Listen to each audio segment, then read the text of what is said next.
Stop seeking approval from people. God is your only judge. Script format with no numbering includes 10 key takeaways.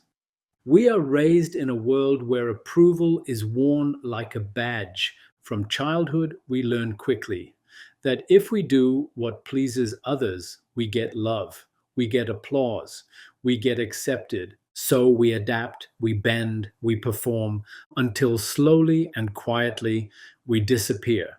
We begin to live not from within, but from outside expectations. We chase the claps of others instead of the still voice of truth within. But here's the truth: approval from others is never the goal, because God is the only one whose judgment matters, and his gaze pierces far deeper than any praise from the crowd.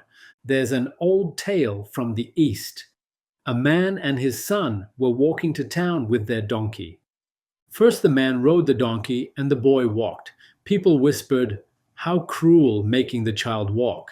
So they switched. The boy rode and the man walked. Again, people scoffed, "What disrespect! A child riding while the father walks?" So both of them rode the donkey together. Now people yelled, "Those poor animals! What abuse!" Finally, they both carried the donkey, and they stumbled, and they fell, and the donkey ran off. Moral of the story: try to please everyone, and you'll lose everything, including your own direction. I used to live like that. Every word I spoke was measured, every decision filtered through imagined opinions. Will they approve? Will they still like me? Will I fit in? But I began to realize something painful. I was not living my life. I was living a performance, and my soul was exhausted. Until I asked the question that changed everything: who am I trying to impress? Science shows that when we receive approval, a compliment, a like, or applause, our brain releases dopamine. Dopamine creates a short lived high. It's the same chemical triggered by addictive substances. And like all highs, it fades. This is why we scroll, why we refresh, why we post and overthink. We've become approval addicts, but God designed you for something higher, not to chase claps, but to stand in truth. In the Bhagavad Gita, Lord Krishna teaches Arjuna, do your duty without attachment to success or failure. This is the divine principle. Act from alignment, not from fear, not from performance, not from the crowd's response. You are not here to perform. You are here to awaken. In the Bible, Galatians 1:10 speaks boldly, if I was still trying to please people, I would not be a servant of Christ. Let that sink in, because the more you serve people's opinions, the less you serve your purpose. And purpose is never found in the crowd. It's found in the quiet places of obedience. Rosa Parks didn't ask permission to sit. Malala didn't wait for applause to speak. Jesus was praised by the crowd on Sunday and crucified by Friday. The world's approval is inconsistent. Truth doesn't require permission. It just requires courage. Now let's slow down and go inward. Ask yourself, what have I compromised to gain approval? Are you hiding parts of your voice? Are you staying in a job, a relationship, a lifestyle just to avoid being judged? What would happen if you stopped performing? What if you lived for God alone? God doesn't judge you by your image. He judges by your heart. He sees the moments no one else does, the kindness you give in silence, the thoughts you resist, the prayers no one hears, the sacrifices that go unnoticed. He sees, he remembers, and his approval is not seasonal, it is eternal. Think of the Prophet Muhammad, peace be upon him, known for his honesty, his trustworthiness, his character. But the moment he began sharing revelation, he was slandered, mocked, attacked, not because he changed, but because the people weren't ready for truth. He didn't stop, and he kept going because he lived for God, not for comfort. Here are 10 key takeaways to live by as you free yourself from seeking human approval. 1. Approval is addictive, but alignment is freeing. Don't chase the hit of validation, chase truth. It may feel lonely at first, but it will bring lasting peace. 2. The crowd is unstable. The same people who praise you today may reject you tomorrow.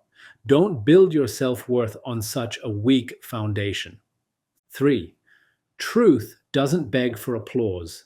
Speak it, live it, embody it, regardless of how others respond. Truth resonates beyond ego.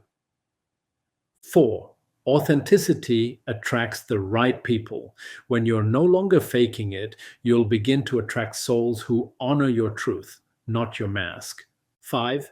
If you lose them by being real, they were never yours. Don't fear losing connections. Fear losing yourself in the process of trying to keep them.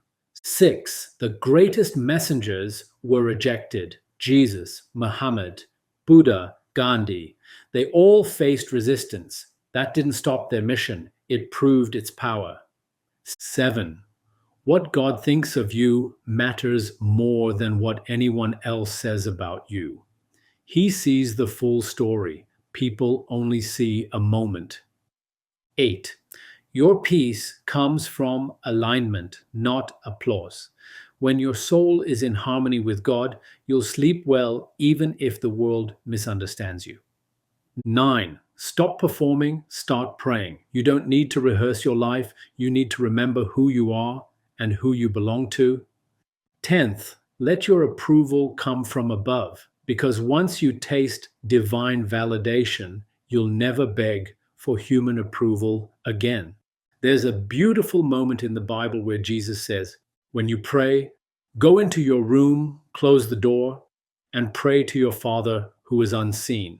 Then your Father, who sees what is done in secret, will reward you. What's done in secret, your integrity, your compassion, your honesty, matters more than what's posted, liked, or broadcasted. One of the deepest prayers you can offer is this: God, remove from me the need to be seen and increase in me the desire to be true. Because truth is more powerful than visibility. In today's world, people will love you one day and forget you the next. They'll praise you when you succeed and leave when you fall. But God never changes. He knew you before the world did, and He will know you when the world forgets. You weren't created to please, you were created to serve, to heal, to awaken, to return. And the more you remember that, the more you'll start to breathe again. Let them talk. Let them misunderstand. Let them walk away. You are not here for them. You are here for the divine mission placed inside your soul. So here's a challenge. Take one small action today that pleases God but might disappoint people. Say no, walk away, speak up, take a break, tell the truth, and watch what happens inside you. Freedom, peace, clarity. Because every time you choose God over approval, you return to your power. The mystic Rumi once said, "Why are you so busy with this world when mine is the only approval you need?" That sums it all up. Stop bowing to opinions. Start standing in light. If this message spoke to you, share it with someone else who's tired of pretending. Comment below, I choose truth over applause. And remember, your worth is not created by the world, so it cannot be taken by the world. It was given by God, and only He can define you. Walk in truth, stand in courage, and never forget God is your only judge.